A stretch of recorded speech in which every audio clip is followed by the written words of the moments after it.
Hello everyone, আসসালামু আলাইকুম। আজকে আমি একটা রেসিপি শেয়ার করব, আশা করি ভালো লাগবে। রেসিপিটা হচ্ছে পালং শাক দিয়ে শুটকি মাছ রান্না। তো আমি পালং শাকগুলো ভালোভাবে কেটে ধুয়ে নিয়েছি, শুটকিগুলো ভালোভাবে কেটে ধুয়ে নিয়ে এরপরে পেঁয়াজটা গরম তেলে ভাজতে শুরু করে দিলাম। খুব ভালোভাবে ভাজা শেষ করে আবার শুটকিগুলোকে দিয়ে দিলাম আর কি, যেন হালকা একটু ভাজা হয়ে যায় এবং এক্সট্রা যে গন্ধ থাকে সেটা যেন না থাকে, যেহেতু এটা সামুদ্রিক শুটকি, ছুরি শুটকি আর কি।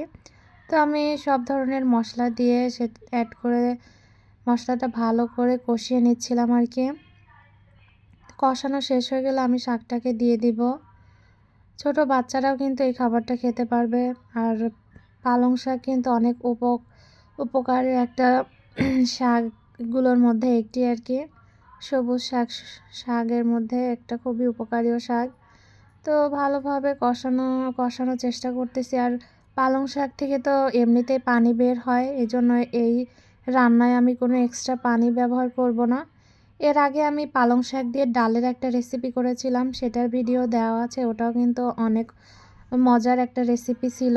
তো এই দেখুন আমার রান্না প্রায় শেষের দিকে। শাক থেকে কিন্তু পানি বের হয়ে শাকটা একদমই সিদ্ধ হয়ে গলে গেছে, শুটকিটাও একদম সিদ্ধ হয়ে গেছে। আর এই রেসিপিটা খাইতে কিন্তু বেশ মজার হয়। আর শুটকি মাছ যারা পছন্দ করেন তাদের কাছে তো যে কোনো শুটকি যেভাবে রান্না করলেই ভালো লাগে। তো এই তো গরম গরম পালং শাক দিয়ে শুটকি মাছ রান্না গরম ভাতের সঙ্গে খাইতে কিন্তু বেশ মজার একটা রেসিপি। তো রেসিপিটা ভালো লাগলে অবশ্যই শেয়ার করবেন আর কমেন্টে অবশ্যই জানাবেন। তো আমিও খাচ্ছিলাম, আলহামদুলিল্লাহ। সবাই ভালো থাকবেন, আল্লাহ হাফেজ।